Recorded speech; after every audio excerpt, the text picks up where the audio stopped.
ఎప్పుడైతే పరిస్థితులు మన నియంత్రణలో ఉండవో,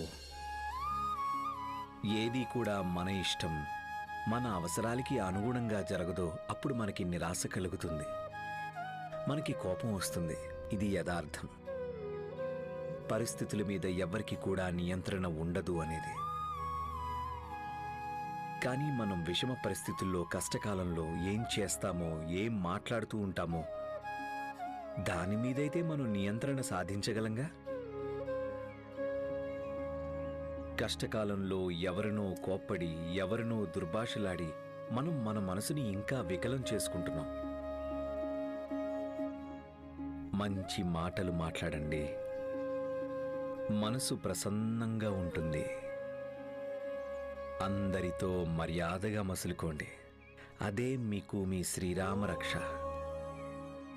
కానీ ఎప్పుడూ ఒక విషయం గుర్తుపెట్టుకోండి,